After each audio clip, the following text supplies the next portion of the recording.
질문은 정민철 선생님이 강의하셨을 때 인상적이었던 건 그 청년 당사자들이 지역 사회에 이렇게 스며드는 것이 중요하다. 어떤 그 기존에 사시는 어르신들 혹은 마을 단위에 그 사시는 분들에게 어떤 청년들이나 아니면 그 농장에 드나드는 사람들이 뭔가 좀 낯선 존재 혹은 우리를 배제할 수 있는 어떤 가능성이 있는 존재로 여겨지지 않는 것이 중요하다는 게 굉장히 인상적이었는데, 그것을 이제 향꾼의 협동조합에 좀 대입했을 때 그런 어떤 향꾼의 협동조합에서 그 자자공에 오는 청년들과 마을 주민들 간의 어떤 교류나 혹은 갈등 상황들에 대한 내용은 아까 발제에 충분히 담지 못하신 것 같아서 정민철 선생님의 그 언급해 주셨던 그 사례가 혹시 향꾼의 협동조합에서 청년들과 마을 주민 간의 교류 혹은 그런 갈등, 좀 청년들이 마을에 좀 스며들 수 있게 했던 노력들이 혹시 있었는지 궁금합니다.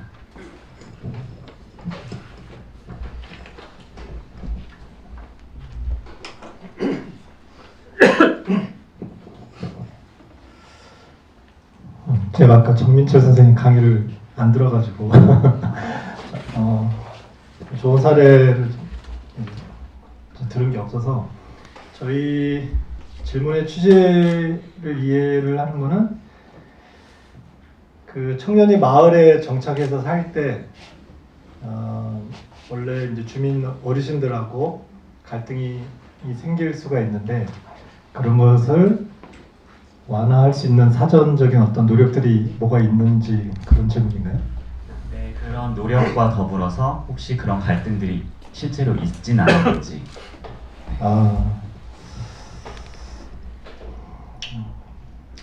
이제 오랫동안 농사를 짓고 살아오신 그 시골의 어르신들 같은 경우에 저희 청년들이 와서 농사 짓겠다고, 농사 지면서 살겠다고 하는 모습들을 보면 답답한 면이 많잖아요. 농사를 왜 저렇게 지을까 이제 그런 생각도 많으실 거고. 근데 그런 것은 참 넘어서기 어려운 부분인 것 같아요. 특히나 이제 저도 마찬가지고 농사를 짓는데 이제 비닐 멀칭을 안 하고 이제 풀을 이제 좀 오히려 좀 중요하게 생각하다시피 하고 이런 농사를 짓는데 그런 부분은 갈등의 여지가 될 수도 있지만 갈등은 아닌 것 같아요. 평소에 저희가 애당초 단절을 하고 마을 사람들하고 단절하고 사는 모습을 갖느냐 아니면 그 마을 분들에게 어떤 도움이 되는 노력들을 그래도 하려고 하느냐의 차이는 좀 큰 것 같아요. 근데 저희가 청년들이 오기 전에 저희 향꾼의 협동조합 사람들이 사는 마을이 인근에 한 6개 마을 정도 되는데 6개 마을에서 애당초 저희들이 마을에 좀 필요한 일들을 할 수 있는 것들을 좀 찾았던 것 같아요. 그래서 6개 마을 중에 지금 3개 마을 정도는 저희 조합원들이 이장을 맡고 있어요. 그러다 보니까 그 마을에서 뭐 마을 회의를 이제 항상 하잖아요. 한 달에 이제 한두 번씩 하는데 그때 그 정착한 청년들도 같이 참여를 해서 평소에 생활을 같이 해요. 마을에 대한 얘기도 같이 하고 마을 행사가 있으면 같이 참여도 하고 그래서 평소에 담을 쌓지 않고 마을 분들하고 어울려 살려고 좀 노력을 그것이 당연한 거라고 저희는 생각을 하고 해왔기 때문에 다소 그분들 시각에서 저희를 바라볼 때 좀 농사라는 측면에서 좀 답답해하는 면이 있을지라도 쟤네들은 원래 농사를 저렇게 해줘라고 이제 생각하는 정도로 용이 돼서 큰 불편은 없어요. 근데 최근에 이제 저희 마을 인근에 그 폐기물 처리장이 좀 확대해서 투자를 받아서 이렇게 하려고 하는 모습들이 있는데 그 모든 과정에 이제 청년들이 앞장서서 활동을 해요. 뭐 자료도 만들고 해당 조사도 하고 청원도 넣고 정보 공개 청구도 하고 집회 준비도 하고 풍물패가 앞에 나와서 이렇게 행사도 하고 이런 과정들이 청년들이 앞에 나가서 하다 보니까 오히려 굉장히 고마워요 저희 청년들한테. 그래서 저희는 특별히 그런 갈등은 없습니다. 대단하네요. 그 회원들이 그 동네 이장년 몇 분 되실 텐데 3명이나 있다고 하면 굉장한 사례일 것 같습니다. 네, 다른 질문. 예, 강화도의 홍대 아래에서 온 오영호라고 합니다. 그 아까 그 문양규 대표님께서 이제 사회 발표하시는 중에 청년들한테 이제 그 농촌에 정착하는데 그 가장 중요한 게 이제 주거 문제라고 말씀하셨는데 이 프로그램 진행하면서 한꾼에도 그렇고 청년마을도 그렇고 프로그램을 진행을 하면서 주거 문제를 청년들의 이제 그 공동 가정이나 아니면 공동 생활하는 그 주거 문제를 어떻게 재정적으로 마련을 하셨는지, 그 다음에 하여튼 숙식 문제를 어떻게 재정적으로 이제 지원이 되고 있는지 그거를 좀 말씀해 주셨으면 좋겠고요. 그 다음에 그 청년들 입장에서 1년 정도 1년의 소득을 실제로 자기가 공동농사를 짓든 개인농사를 짓든 뭐 그렇게 해서 소득은 어느 만큼이나 지금 올리고 있는지 각 개인이 그런 것들 좀 구체적으로 좀 말씀해 주셨으면 고맙겠습니다. 네, 그 각각의 좀 해결 방식이 세 군데가 조금씩 다른 것 같아요. 다 한번 들어보도록 하겠습니다. 먼저 콕 집어서 말씀해 주셨으니까 문영규 대표님께서 먼저 말씀해 주시죠. 제일 큰 문제죠. 이제 소득하고 주거 문제가. 지금 일단 저희 그 프로그램에 참여하는 사람들의 주거 문제와 프로그램이 끝나고 지역에 정착하는 청년들의 주거 문제가 좀 별개인데, 참여하고 있는 사람들은 저희가 조합에서 만든 공동주택을 활용한다고 말씀드렸잖아요. 그래서 방이 5개이기 때문에 지금 5명만 지금 하고 있어요. 사실 더 받을 수도 있는데 못 받는 상황이고, 이제 끝나면 이제 정착을 해야 되는데, 정착하는 청년들을 위해서 이제 주변 마을과 이제 저희가 이제 수시로 확인을 하는 거죠. 집이 나오면 좀 얘기를 해달라 얘기를 하고, 곡성군청에는 얘기를 할 때 좀 수리가 필요한 경우에 지금 농촌 빈집 수리 500만 원 지원하는 게 있잖아요. 근데 그거를 떠나서 좀 돈이 더 들어가는 경우도 있으니까 좀 그 수리를 좀 부탁을 하고 이렇게 진행을 하는데, 사실 뭐 그렇게 진행된 건 한 건밖에 없어요. 없고,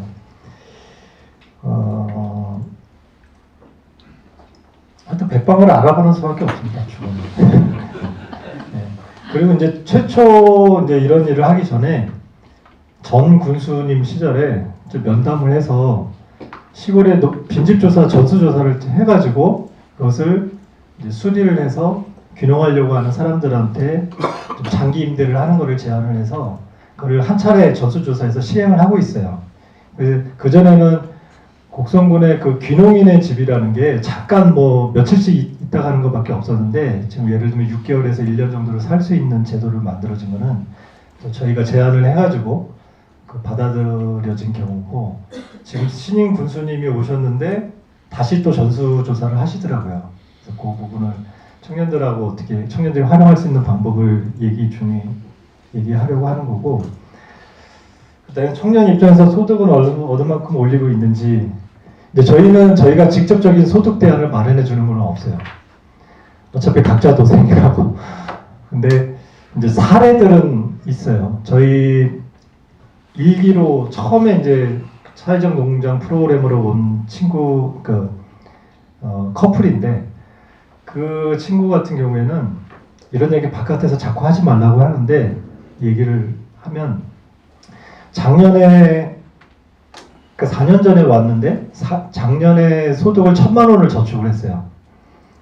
그 전에는 500만 원 저축을 했고 그래서 나도 못하는 걸 너는 어떻게 하고 있니? 이제 물어봤더니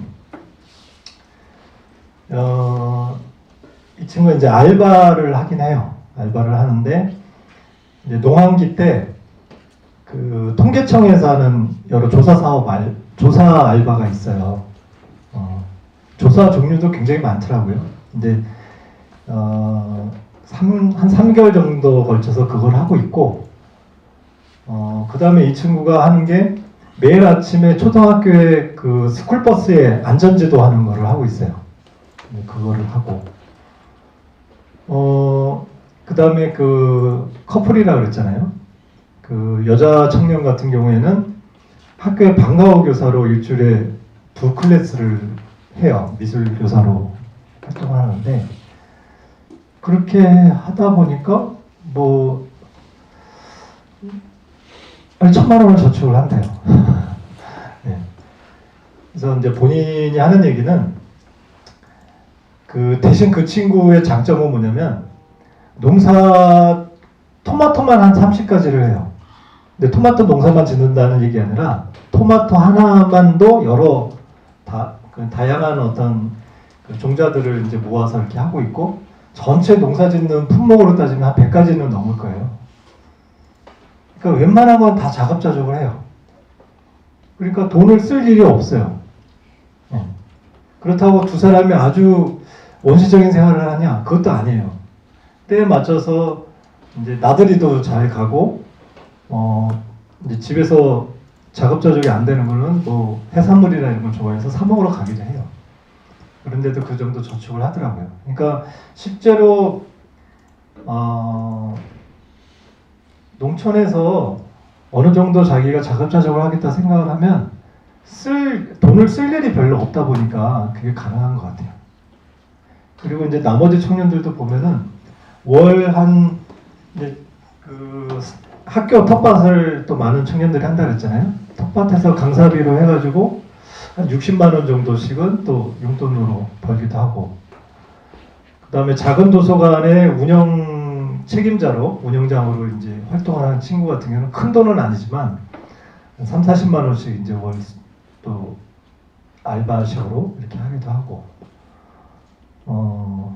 좀 대부분 그렇게 또 어떤 친구는 이제 마을에서 이제 조경하는 사람이 있는데 그 조경을 크게 하지는 않고 이제 어떤 공원이나 이런 관리를 하는데 거기에 알바식으로 참여를 해서 돈을 벌기도 하고 그래서 저희가 직접적으로 뭐 여기 청년마을처럼 이렇게 일자리를 매칭하면 좋은데 저희는 그 단계까지는 못하고 있습니다. 근데 이제 그런데도 불구하고 더 많은 청년들이 농촌으로 찾아오게 하기 위해서 이런 제도적인 좀 지원이 필요하다라고 생각을 하고 있어요. 그래서 그거를 좀 지금 군수님한테도 좀 제안을 드리려고 하고 있는데 일종의 그 기본소득 개념이 필요하다고 저는 생각을 해요. 청년들한테 최소한 농촌에서 버틸 수 있는 어느 정도 안정되기 때까지 버텨야 되잖아요. 기본소득 개념으로 군 자체적으로도 청년 농부한테 지원하는 것은 전혀 부담이 안 되거든요. 건물 하나만 안 지어도 한 200명의 청년들을 매달 한 30만 원씩 줄 수 있어요. 그래서 그거를 좀 제안을 해서 좀 도입하는 거를 좀 해야 될 시기가 됐다라는 생각이 들어서 지금 면담 예정입니다.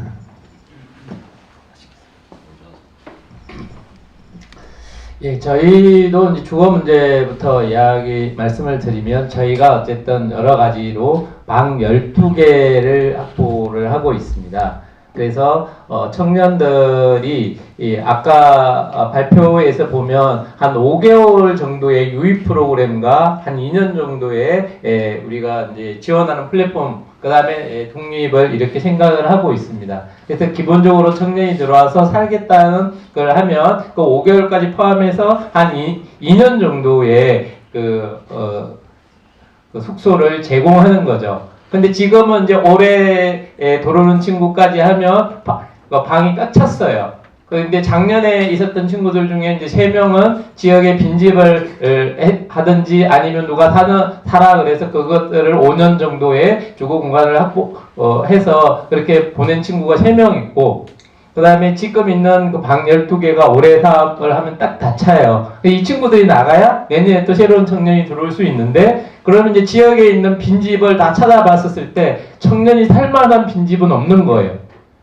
뭐 이렇게 낡아 아주 들어갈 수 없는 집 외에는 지금 빈집이 없는 상태라, 작년부터 이제 지자체에도 이야기하지만 근본적으로는 그 청년들이 이렇게 살아갈 어떤 집이 필요해서 뭐 한꺼번에처럼 지자체랑 이야기하는 거랑 자체적으로 어떻게 지을 거랑, 그 다음에 거기 뭐 작은 집 건축학교라고 있어가지고 청년들이 한 6천만 원 정도를 내서 이렇게 단지를 좀 구성하는 거랑 뭐 요런 여러 가지 생각을 하고 있습니다. 그렇지만 아직까지 뚜렷하게 대책이 없어서 올해 안에 뭔가 주거 문제에 관한 답을 좀 찾아야 되는 어떤 그런 상황에 있고요. 이렇게 식사 문제는 작년까지는 사회적 농업으로 점심도 무료로 제공하고 공유 주방도 무료로 제공했는데, 그 방도 무료로 제공하고, 그래서 최소한 이렇게 이제 뭐 방은 한 달에 3만 원인가요 우리가? 그 다음에 식사는 2만 원을 내고 이렇게 법인에서 이렇게 나머지는 제공하고, 이런 식으로 사회적 농업 프로그램이 없어지면서 식사를 제공하고 있고, 저희도 논농사를 지어서 쌀은 무상으로 그러니까 농사지은 그거로 이렇게 같이 먹고 있고, 그 다음에 여러 가지 채소도 농사지은 거는 같이 공유 주방에서 쓸 수 있도록 이렇게 하고 있어서 최소한의 그 생활에 드는 어떤 부분들을 이렇게 작업할 수 있도록 공유 농지에서 농사를 지어서 제공하는 그런 어떤 부분으로 하고 있습니다. 그래서 아침하고 저녁은 자체적으로 청년들 중에서 요리에 관심 있는 청년들이 생기면서 사 먹지 않고 자체 해결하는 빈도도 많이 높아진 것 같습니다. 그 다음에 소득 문제에 있어서는 기본적으로 생활을 하는데 농촌에서 청년들이 뭐 핸드폰도 쓰고 뭐도 하면 일을 안 하고 살 때 한 100만 원 정도가 필요하다. 그래서 네트워크에 들어와서 우리 법인 일을 하지 않고 살 때 한 100만 원 정도의 소득을 발생할 수 있도록 여러 사회적 자본 혹은 지역의 이익 혹은 뭐 이런 것들을 연결할 수 있도록 많이 노력하고 있습니다. 다행히 지금까지는 여러 뭐 청년 일자리 사업이라든지 아니면 뭐 이렇게 연결해서 어느 정도 그 정도 수준까지는 하고 있고요. 그 다음에 이제 법인에서 일을 할 때 가능하면 여기 온 청년들이 실무자가 될 수 있도록 하는 그런 어떤 부분을 하고 있는데, 어쨌든 이런 부분도 한계가 있는 것 같아요. 그래서 저희 같은 경우에는 소득은 저기 뭐 국장님부터 시작해서 최저임금 200만 원 정도에 맞춰서 모두가 다 200만 원 받고 나서 급여를 올린다. 그리고 그 일을 하지 않고 자기가 생활을 농촌에서 뭔가 삶을 살아가보고자 할 때 기본적으로 있어야 하는 소득이 한 100만 원 정도가 아닐까. 그래서 그 100만 원을 확보할 수 있도록 뭐 일주일에 며칠을 일을 가서 확보하든 아니면 사회적 자본으로 확보하든 뭐 이런 어떤 고민들을 하고 있다는 말씀을 드릴 수 있겠습니다. 네.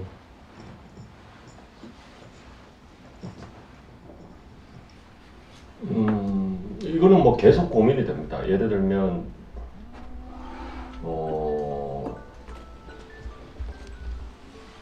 저희들 처음 시작할 때는 그냥 청년들 보고 집도 알아보라고 그랬습니다. 직접 알아서 해라. 이거 뭐 애도 아닌데 이것까지 해줘야 되냐, 뭐 이런 식이었는데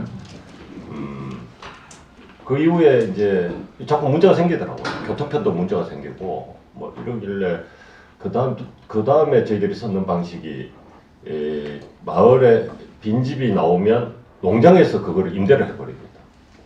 사람이 있든 없든 상관없이 잡아놓는 방식이었어요.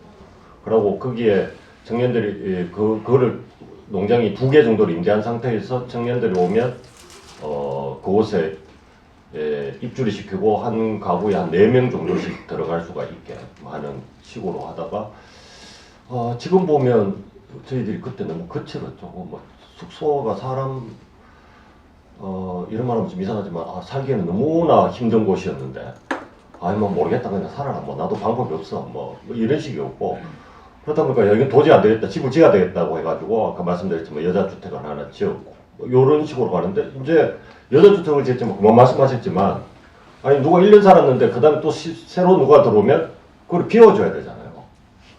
그럼 한 1년마다 어떻게 이동을 해? 그러니까 뭐 한 5년이나 10년 정도 살 때를 어떻게 만들지? 그럼 또 주택 사업 고민을 해요. 그리고 그 과정에는 저희들은 많은 숫자를 저희 면에서 해결을 못 해가지고 옆에 면이나 업에서 생활하게 합니다. 그래가 버스 시간표를 맞춰가지고 그쪽에서 뭐 방법이 없습니다. 그러면서 어떻게든 면 소재지로 이 친구들이 이동할 수가 있게 임대주택을 좀 만들자. 한 30호쯤 만들면 되지 않을까? 그곳은 한 10년 정도 거주를 하게 하고 10년 동안 자기가 지역사회를 타진한 다음에 이거는 이제 제가 있는 도산리가 아니고 면 소재지에 만들어서 타진한 다음에 저희 장공매 같으면 32개리거든요. 여러 리를 둘러보고 10년 내로 자기가 집을 구해서 들어갈 때를 물색하는 시간적 여유를 주자. 뭐 이런 식으로 단계가 좀 있습니다. 그리고 지금 당장은 저희들 같은 경우는 그 단기가 있고 장기가 있습니다. 단기는 최소 2주거든요. 그러고 장기는 뭐 6개월에서 1년까지 이래 되는데 단기로 오는 사람들은 마을에서 운영하는 숙소가 있습니다. 그것을 이용하게 해요. 그러면 마을 분들이 좋아하십니다. 왜냐하면 숙박비가 나오잖아요. 별도 법인으로 마을에 운영하는 법인이 있고 그곳에서 운영하는 숙소가 있거든요. 그래 마을 사업으로 만든 곳입니다. 근데 마을 주민들은 가만히 있으면 저희들이 사람 데려와가지고 그쪽에 숙박을 시켜가지고 수입이 나오게 하죠. 그러면 이제 사람들이 없으면 이장님이 찾아오십니다. 요즘 왜 이렇게 일을 열심히 하지 않냐? 왜 애들이 요즘에 잘 안 오냐? 뭐 이렇게 하면 알겠습니다. 다시 열심히 하도록 하겠습니다. 뭐 이렇게 되는 구조고. 장기로 오는 친구들은 아까 말씀드렸지만 아직까지 저희들도 안정적이기보다는 좀 더 불안정한 상태로 계속 가는 거고요. 저희들은 이런 말하면 좀 이상하지만 저희들은 사회적 농업 사업도 안 받습니다. 안 받는 게 아니고 참 어렵습니다. 어려워서 저희들이 못 받는다고 하는 게 맞는 것 같은데 그러다 보니까 저희들은 단기로 오는 친구들 숙식비도 농장 수입에서 다 냅니다. 그 다음에 청년들 머무르면서 발생할 수 있는 돈도 저희 농장에서 거의 낸다고 보시면 됩니다. 농장 수입으로. 그러고 근데 이제 농장에서는 첫 해에는 50만 원을 만들어줍니다. 그래서 저희들은 숙박비 같은 거를 농장에서 지원하지 않고 50만 원을 줄 테니까 네가 알아서 월세 내고 뭐 연세죠. 연세 내고 아침 저녁 알아서 해 먹어. 점심은 농장에서 제공해 줍니다. 그래서 저희 농장 지출 중에 제일 많은 게 점심값입니다. 저희들 1년에 한 1,700만 원쯤 점심값이 나와요. 그걸 상초 팔아가고 밥가게도 많이 나가려고 하는데 근데 어쨌든 밥 먹는 사람 맞습니다. 그래 이제 그러다 보면 밥 먹을 때가 필요해요. 또 이게 연세 발행입니다. 이게 하다 보면 그래 갈 수 없이 또 식당을 만들었어요. 마을에. 그러면 또 그거를 농장에서 운영하냐? 안 그렇습니다. 이거를 농장에서 계속 운영하다 보면 농장이 농사도 져야 되고 식당도 운영해야 되고 숙소도 운영해야 되고 막 일이 점점 많아져. 그래가지고 우리는 농장만 하고 지금 식당은 마을에서 운영을 하게 하고 대신 우리는 어떻게든 하루에 15명이 돈 내고 먹게 만들겠다. 그래가 우리 청년들은 1년 내도록 한 식당에서 못 먹어야 됩니다. 딴 데 가면 눈치 보여가지고 왜 이쪽에 안 오고 딴 데 나가냐고. 그래가 한 번씩 외식한다 하면 좋아합니다, 친구들이. 이런 식으로 내부의 시스템을 한 개씩 계속 만들어가는 것입니다. 저희들이 주택을 새로 지은 거는 농장을 시작하고 10년 만에 했어요. 10년 동안에는 뭐 온갖 우여곡절이 많거든요. 그래서 처음부터 다 이렇게 세팅하겠다라고 생각하시면 안 되고, 필요성이 나타날 때마다 이거를 내부에서 만들어가겠다. 근데 그 내부에서 만든다고 했을 때 내 농장에 만드는 게 맞냐? 아니면 리라고 하는 마을에 만드는 게 맞냐? 아니면 면소재지를 만드는 게 맞냐? 이걸 계속 고민을 해줘야 돼요. 그래서 그거에 적합한 공간으로 이렇게 위치를 계속 이동시킵니다. 저희들도. 아, 이거는 면소재가 많고 이거는 리에서 하는 게 많고 이런 식의 개념을 좀 생각했으면 좋겠고, 그 다음에 저희들은 기본적으로 첫 해에는 1년째에는 50만 원 주고 두 번째에는 100만 원을 만들어줍니다. 그러고 뭐 3년째쯤 되면 대부분 동네에 나가는 경우인데, 나가는 친구들은 대부분 저보다는 돈을 많이 법니다. 저희들이 제일 여전히 초짜 내려와서 점심값 하고 밥 먹이고 이러다 보니까 여전히 수입이 너무 빈약하고, 나가는 친구들이 더 많이 버는데 보통 이놈들이 도와주진 않네요, 우리가. 근데 이런 게 있습니다. 저는 어떤 면에서 농촌이 아주 선진적이라고 보는 게, 2000년도에 제가 스위스 친구들을 만났을 때 이 친구들이 2000년 초에만 하더라도 스위스의 젊은 친구들은 쓰리잡을 가지고 있었거든요. 투잡이 아니고 쓰리잡이라고 하더라고요. 4시간씩. 예. 그래서 이게 가능한가 이랬는데, 지금 저희 농촌에서 일하는 젊은 친구들을 보면 대부분 다 쓰리잡을 가지고 있습니다. 그래 이제 이 친구들이 제일 어려운 게, 부모님이 직업명을 물어보면 제일 어렵다. 어느 게 내 직업인지가 잘 헷갈린다. 뭐라고 하듯이. 왜냐하면 제가 말씀드렸지만 저밀도인 상태에서는 한 가지 직업으로 생계를 계속 유지하기가 어려운 게 사실입니다. 그래서 저는 업종 자체가 농촌에서는 업종 자체가 융합될 거다라고 보는 편이거든요. 그런 거를 청년들이 보면, 왜냐하면 청년들도 수입원으로 하는 일이 있고 자기가 재밌어서 하는 일이 있고 미래를 준비하면서 하는 일이 있습니다. 요게 세트로 만들어져야지 일정하게 이 친구들이 흥미롭게 하지. 아니 어떤 친구는 그래서 이렇게 일을 많이 할 줄 알았으면 서울에 그냥 사는 건데 농촌에 와. 농촌에 오면 자기는 여유로울 줄 알았다. 근데 여유는 고사하고 서울보다 더 바쁘다. 이런 말도 하거든요. 쓰리잡을 하려고 하니까 당연하죠. 근데 이제 그런 데서 뭐 한 친구는 뭐 도서관에서 사서 보면서 책 만드는 편집위를 배워가지고 책을 만들면서 뭐 이런 식으로, 뭐 그 다음에 동네 출판사에서 이쪽 뭐 이런 식으로 이렇게 이 연결되는 고리들이 이렇게 하면서, 요게 제가 보면 독특한 직업의 형태가 나타나기 시작하더라고요. 저는 가능하면, 저는 농사를 짓는 친구들 보고도 아까도 말씀드렸지만 농사를 소규모로 지을 수밖에 없다. 그러면 그쪽에서는 수익이 충분히 안 나오기 때문에 농산물 가격 올려달라고 하는 방법이 있는데, 이거는 가능성이 있기 때문에 농사를 지으면서 마을 일을 한 가지 좀 했으면 좋겠다고 하거든요. 최근에 농촌 개발 사업이 들어오면서는 사무국장이든 간사든 이런 역할을 요구하는 게 많습니다. 근데 많은 젊은 친구들도 이렇게 한 가지 일에서 모든 수입을 벌려고 하는데, 그러지 말고 머리를, 저는 약간 사고를 좀 말랑말랑하게 해가지고 이쪽에서 일부러 벌고 마을에서 나가서 일하면서 일부러 벌고 자기가 취미로 뭘 하는 거를 통해서 일부러 벌 수도 있다. 뭐 이런 거를 제가 표현할 때 이렇게 이야기합니다. 농촌에서는 일자리는 없는데 일거리는 많다. 일거리를 일자리화로 시키기에는 너무 규모가 작기 때문에 그 일거리를 어떻게든 연결시켜서 일자리화 시켜내는 방안이 현실적이다라고 보는 편이거든요.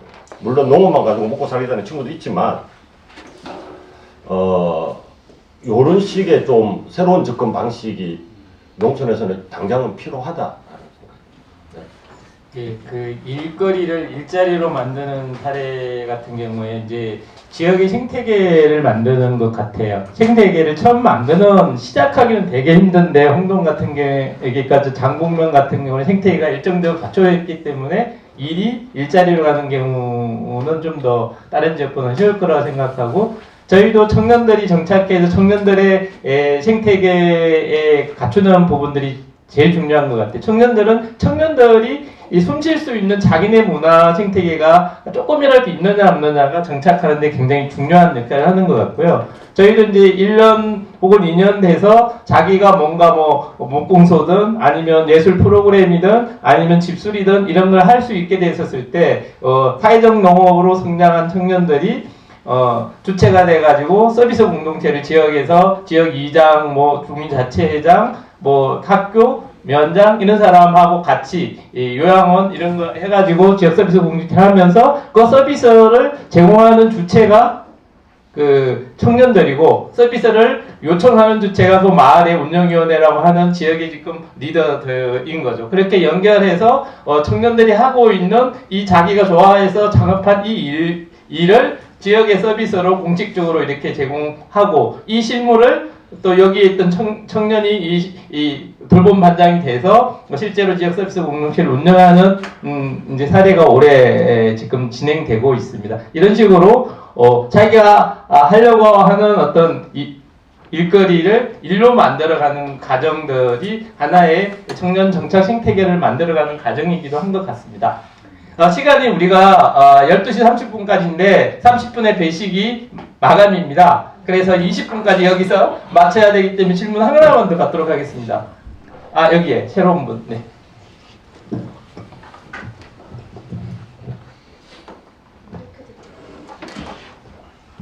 네, 안녕하세요. 저는 하동의 지리사회센터에 사회적 농업을 하고 있는 임성민이라고 합니다.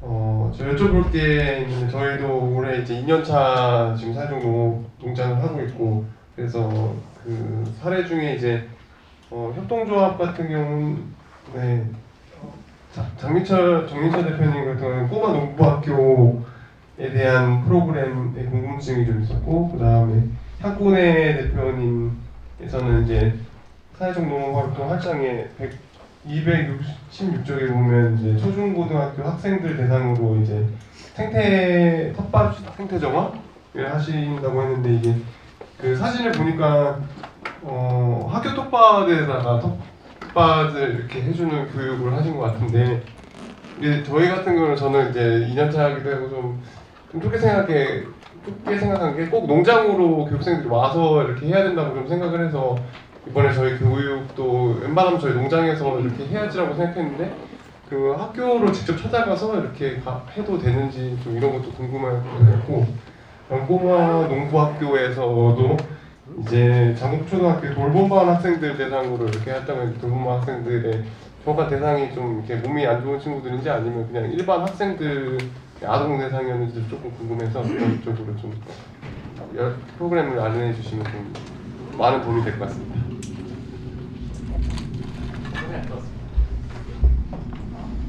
간단한 것들.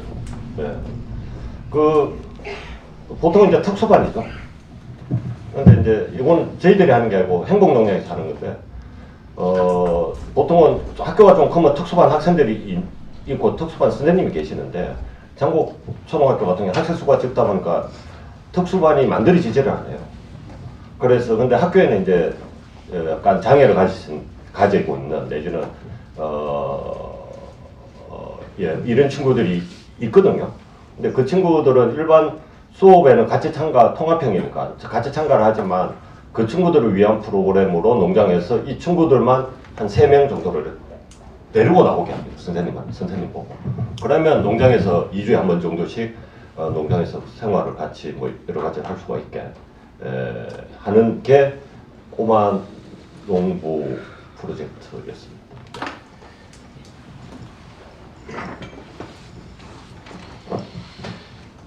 저희가 진행하는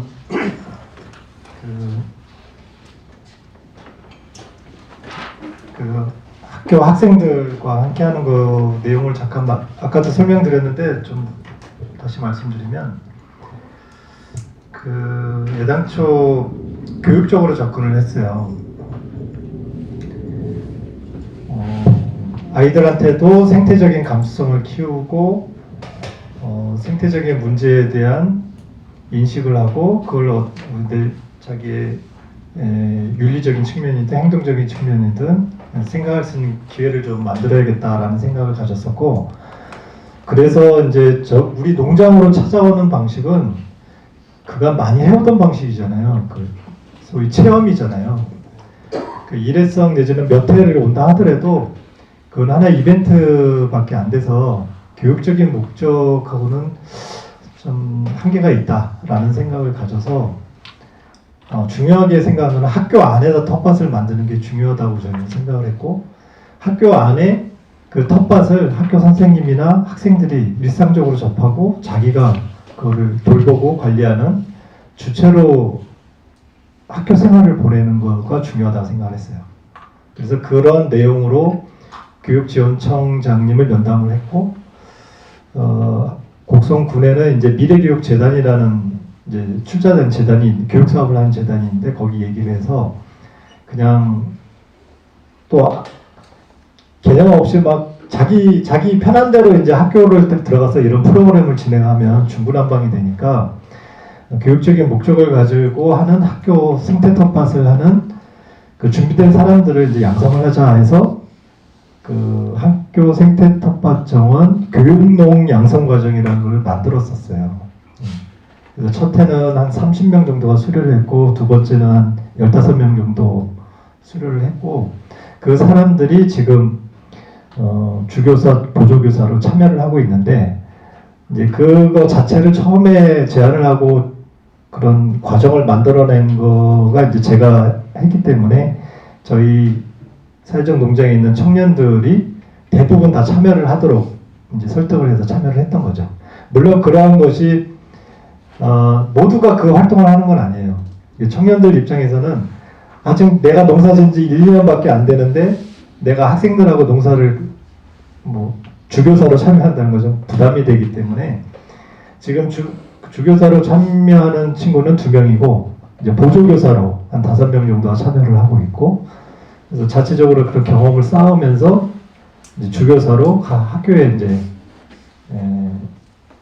배정을 하려고 하는 그런 단계에 있습니다. 혹시 나는 이 질문을 안 하면 안 되겠다는 분 계세요? 네.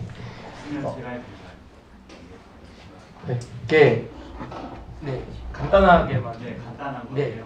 청년들이 유입되는 경로가 그러니까 인프라나 뭐 이런 주어진 환경 외에 청년들이 그 해당하시는 그 지역에 어떻게 유입되는지 뭐 자자공도 있었고 아까 대안학교도 말씀해 주셨는데 그 청년들이 그 해당 마을에 어떤 경로로 유입이 되고 또 특정 청년들로 분류될 수 있는 뭐 예를 들어 해당 지역에 대안학교 출신들이 주로 온다라던가 그런 게 혹시 있는지 좀 알려주시면 감사하겠습니다. 간단하게 세 군데서 같이 이야기를 해드리면 될 것 같고요. 저희는 아까 사무국장님이 발표하실 때 그 프로그램이 유입 프로그램입니다. 정부의 살아보기, 장기 기농학교 뭐 이런 게 유입 프로그램 5개월 프로그램이 있고 저희가 자체에서 하거나 혹은 프로젝트를 하거나 한 달 살이 프로그램이 있고 작년에 일주일 프로그램이 있었고요. 요게 유입 프로그램이고 이 중에서 이제 덕산에 살고 싶다라는 친구가 있으면 그 친구들에게 한 2년 정도의 그 프로그램을 제공하는 게 사회적 농업 프로그램이 될 것 같아요. 네, 그렇게 좀 진행되고 있고요. 저희는 따로 유입 프로그램은 없고 이제 홍보를 처음에는 이제 처음 시작할 때는 이제 여력이 없으니까 뭐 누가 알고 찾아오겠어요. 그래서 지금 소속된 귀농운동본부에 이제 좀 협력을 구해서 그쪽에 귀농운동본부에서 하는 귀농교육과 맥락이 같기 때문에 그 협력 그 기관으로 이렇게 됐던 것 같아요. 그래서 거기서 처음에는 그렇게 했고 지금은 이제 청년들 사이에서 또는 저희 각자 하는 SNS에서 연결이 돼서 좀 많이 오는 것 같아요.